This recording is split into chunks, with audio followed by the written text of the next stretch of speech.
Choice, your creative superpower. We have the power to manifest as we dedicate attention to our thoughts, but often miss opportunity to achieve the greatest good. Your superpower is waiting to be unleashed to unlock a fuller, more rewarding world for all.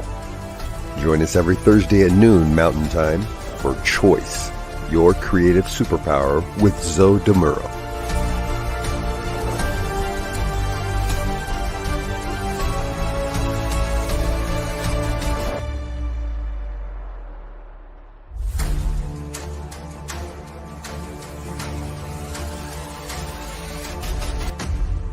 And now, here's Zoe. Hello, folks. Welcome to the New Thought Media Network. My name is Zoe Muro, and I'm honored, as always, to be your host for Choice, your creative superpower. We're here each Thursday at 11 a.m. Pacific Time, 12 noon Mountain Time, to consider how you can use your superpower to create your life experience for the greatest good. Coming back. It's good to see you here again. And if this is your first time, welcome to the show.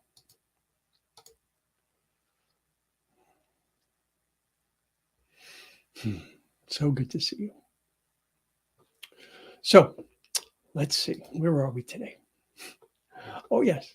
I'm a religious science practitioner at the Oakland Center for Spiritual Living in Northern California, and I'm also a transformational coach. I work with people who are looking to live their lives to the fullest. Today's episode is episode 19. We'll be exploring choice and gratitude. Now, why did I choose gratitude? Well, in the United States, the fourth Thursday in November is Thanksgiving Day. And a common tradition is to speak about what we're grateful for. Personally, I got to say that I find holidays and special days of note that are designed to celebrate something we could and perhaps should be doing every single day is kind of limiting. I guess that's the way I'd phrase it. For example, in addition to the obvious Thanksgiving Day, there's things like Memorial Day, Veterans Day, Valentine's Day, Mother's or Father's Day. I mean, do we really need specific days to tell us to express our gratitude, our appreciation, or our love? Well, yeah, if you want to ensure that people are spending money, you do. But I digress.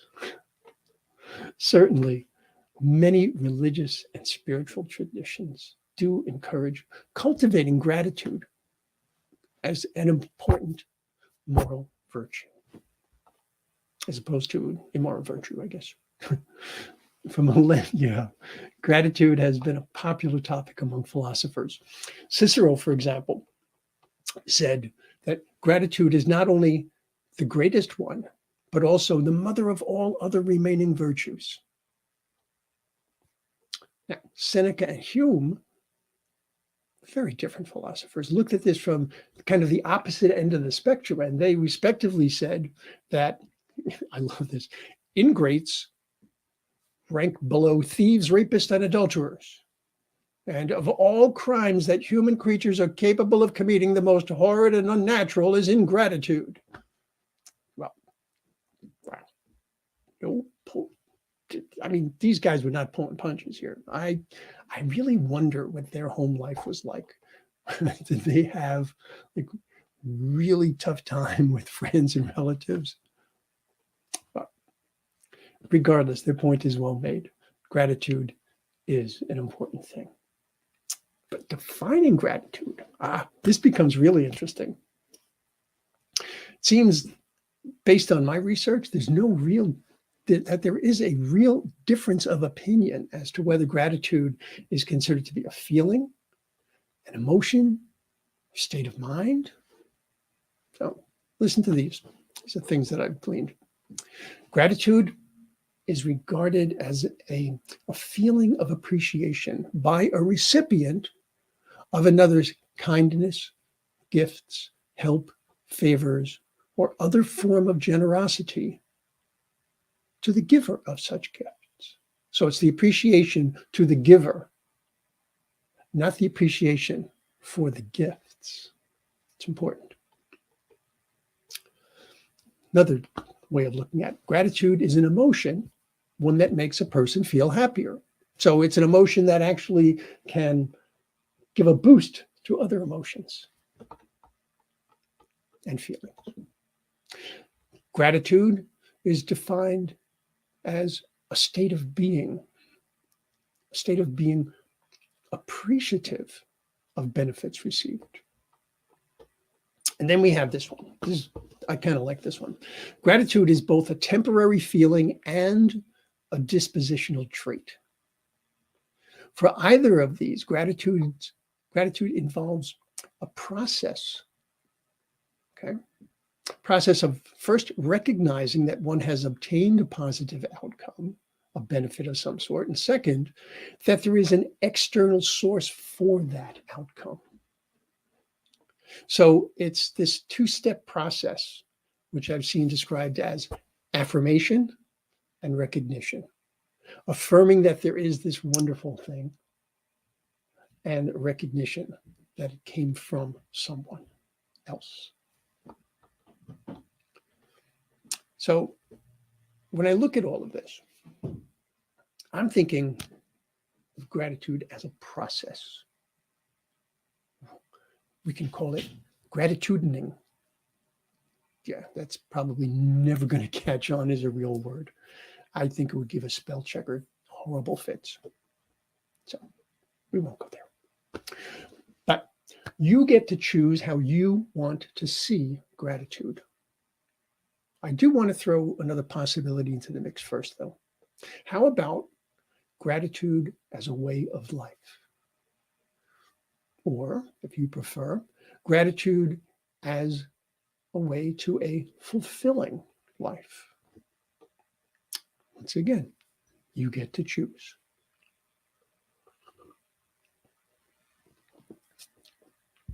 I personally think that gratitude can take any of those forms. But I also think that it requires a significant effort to incorporate gratitude into your life if you have not already done so. Bear in mind, we're not talking about purely reciprocal interactions. What I mean is, it's not that, well, someone does something for you and you return the favor. That's certainly being thankful, being gracious, but gratitude goes beyond that, because gratitude is not dependent upon receiving anything when you get right down to it. So let's say a friend brings me a book and they thought, hey, I think you'd really like to read this book. That's very nice of them. My gratitude is for our relationship and the closeness we share, the fact that the person knew enough about me, cared enough about me to think about me in this way, far more than the actual book itself. Okay, thankful for the book, but expressing gratitude for the thought. I really like the way author Melody Beatty explains this. She said, gratitude unlocks the fullness of life. It turns what we have into enough and more. She goes on to say that gratitude turns denial into acceptance, chaos to order, and confusion into clarity. It can turn a meal into a feast, a house into a home, a stranger into a friend. Gratitude makes sense of our past, brings peace for tomorrow, and creates a vision. Brings peace for today. I'm reading it here, I'm getting it wrong. Gratitude makes sense of our past, brings peace for today, and creates a vision for tomorrow. If you'd like a more concise version, let's go to W.A. Ward, who says, Gratitude can transform common days into Thanksgiving, can turn routine jobs into joy, and change ordinary opportunities into blessings. I like that. I like that a lot. Another thing that I was considering about gratitude, there's both an art and a science to gratitude. Now, let me explain this. The art tends to be in how we approach the practice or the process, whatever it is that you want to refer this as, while the science tends to describe the effects on our experience of life. So I actually want to start with the science side of this because I found it to be extremely enlightening. Now, I'm going to talk about some benefits here that were backed by a number of scientific studies. Now, in all honesty, I've got to say, I was really surprised to see that gratitude has been studied in this way. But listen to these specific benefits that were noted. And this is in numerous studies. Gratitude can lead to more engaging relationships, and it can lead to more relationships. It can improve both physical and psychological health. It can enhance empathy, and in doing so, can reduce aggression. Gratitude can enhance sleep. It can improve self-esteem. And it can increase mental strength or resilience. That's a pretty good list. And it's not an exhaustive list. You know, it makes me think that gratitude should be a part of every doctor's toolkit. You go into the doctor and you explain what's going on. Well, I see, Mr. Muro, I understand what you're going through. And by the way, when was the last time that you practiced gratitude? Hey, it could be a thing. I am very much aware that this particular discussion so far has not really spoken about choice as much as we have in other episodes. It doesn't mean that choice doesn't enter into the picture. Far from it. There might indeed be fewer choices to make regarding gratitude. I mean, how you define it, whether or not you choose to employ it in your life, but understand that the ways in which gratitude affects and informs your choices are absolutely profound and plentiful. But we're going to look at both sides of this, as we often do. So I want to take a look at why I would suggest that there's an art to gratitude. First of all, there is really nothing in human nature that requires gratitude.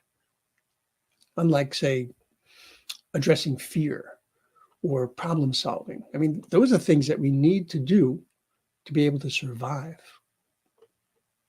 And you can certainly choose to go through your life without gratitude at all and still manage to live your life. You can indeed survive.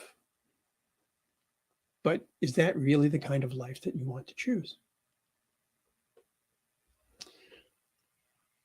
Choosing deliberately and consciously to make gratitude a part of your life will provide a profound benefit for your life satisfaction. And yeah, I'm not hedging my bets here and saying it might or it could. It will provide that benefit. When we choose gratitude in its pure form, that is to say, that is a way to simply be thankful for something given to us or done for us, but acknowledging the giver more so than the gift. We create a bond, a relationship, a belonging that brings an even greater sense of fulfillment to our lives.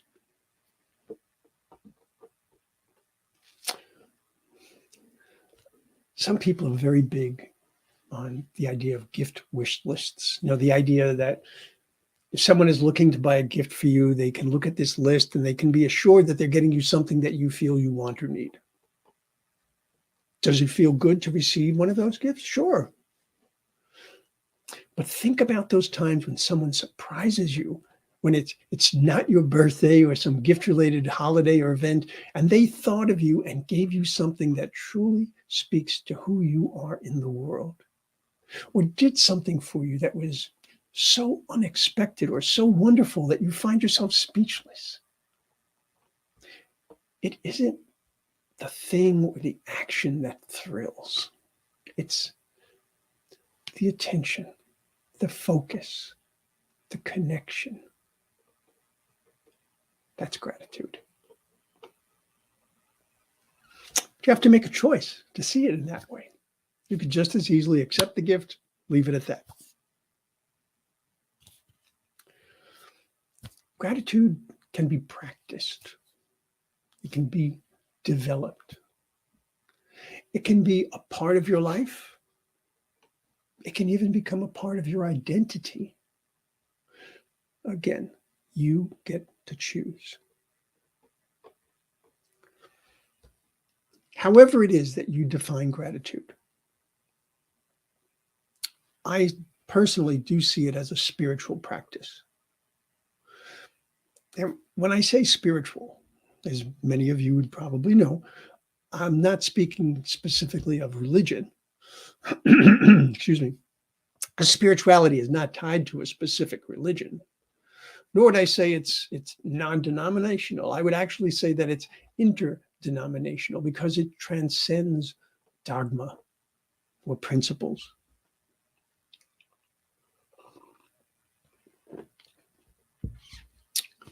All it really requires of you is that you believe in other people. In Carol Carnes' book, The Way In, she says that spiritual practice opens us to thrival skills. That's THRIVAL, thrival skills, which are inherent in a positive attitude. Spiritual practice opens us to thrival skills, which are inherent in a positive attitude. I love that word, thrival. It's awesome. So I actually found an Urban Dictionary definition for thrival because while I felt I had an understanding of it, I wanted to see if there was anything out there. And this is a great description.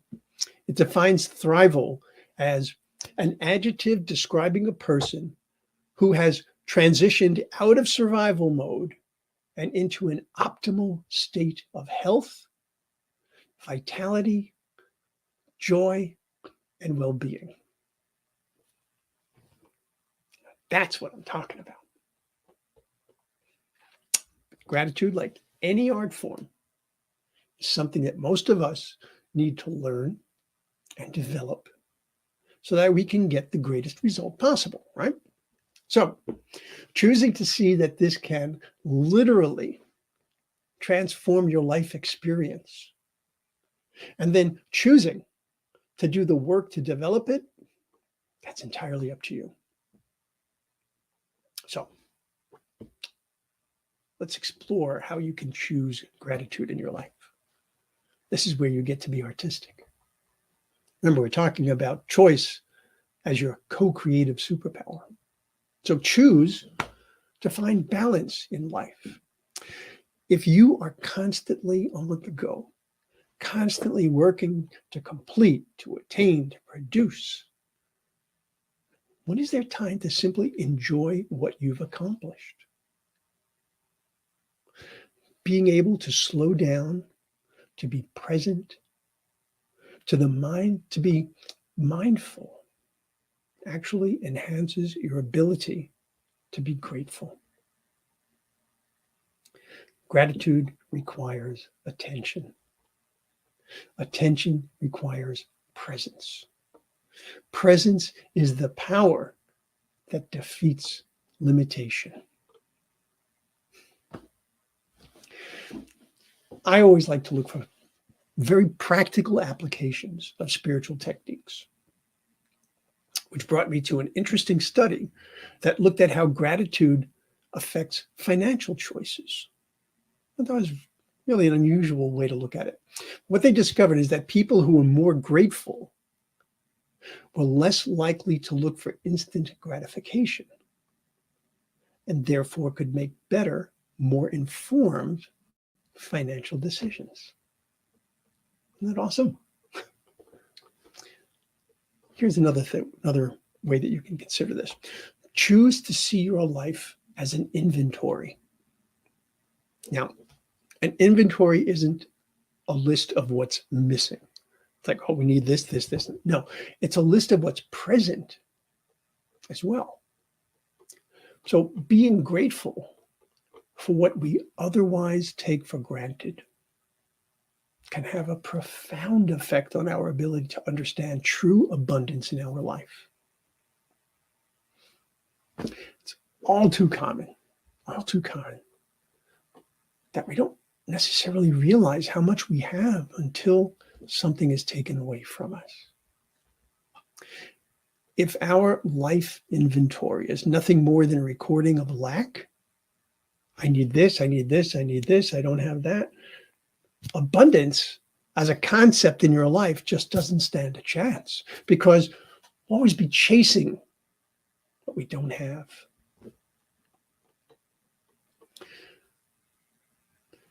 Choose to see the bigger picture of your life. Whatever circumstance or condition exists at this moment, it does not define you.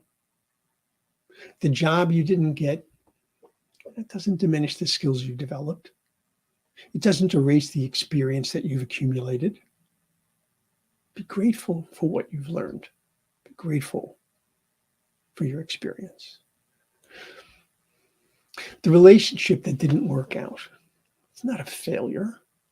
It simply wasn't the right one for you. Be grateful that you can honor who you are and stand in integrity. Now, I'm not suggesting that gratitude means that you deny reality. Some of you will be familiar with the idea of the spiritual bypass, where if something is not quite the way you want it to be, that you just put these blinders on and say, oh, no, it's not really there. I'm perfect, whole, and complete, and that's all there is to it. No. It means being able to see all sides of this, being able to see that despite conditions or circumstances, there is still so much to be grateful for. Which brings me to this idea. Choose to see the smaller picture of your life. What I mean is the simple everyday things that we don't even think about normally. Hey, you woke up this morning. You drew breath. You could think. You could reason. You could decide. You could take a drink of water. Grab some food. Read a book or a magazine if you chose to. As you look at these details, these little aspects of your life, this small picture, you probably don't give much thought to these on a daily basis. So I'd suggest you allow your focus to shift to the same type of details for the world in general. The vast majority of the world has no internet access, no computer access. And even today, there are still countries where the literacy rate is actually below 30%. Below 30%. 1 in 3 people in the world do not have access to clean drinking water.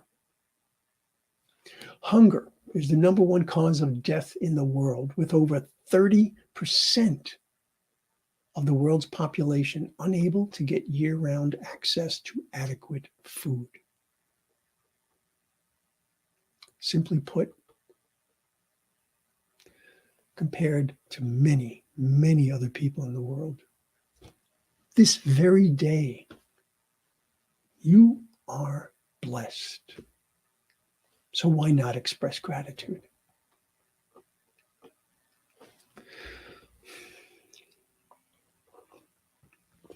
Believe me, I'm not saying any of this to be condescending or scornful in any way. But, when you consider the consumer-centric world that we live in, The gratitude muscle, so to speak, has atrophied significantly, which is all the more reason why gratitude is a choice. It's not a given, it's a choice. So choosing to exercise that muscle, to work gratitude into your daily routine, to make it an integral part of your life, can bring about a sense of well-being that benefits us physically, emotionally, spiritually. There was a really interesting study conducted by a gentleman by the name of Marty Seligman, his colleagues at the University of Pennsylvania. What they did was they had subjects do something called a gratitude visit. And what you do in a gratitude visit is you write a letter of gratitude to someone who has been especially kind to you, but you've never thanked them. Then you deliver that letter to the person in person, and you read the letter aloud to them.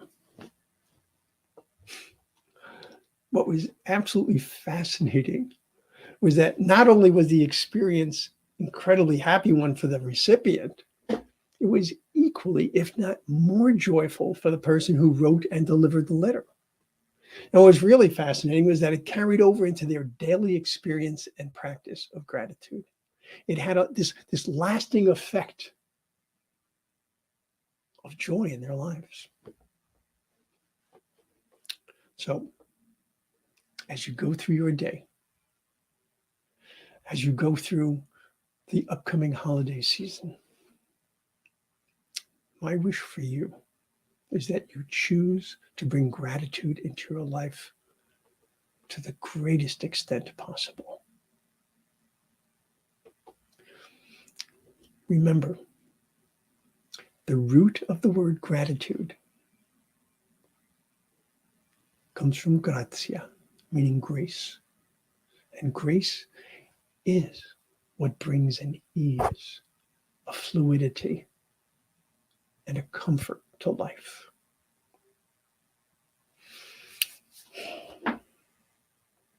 Folks, I want you to know that I am grateful for you. I am grateful for the New Thought Media Network for this opportunity.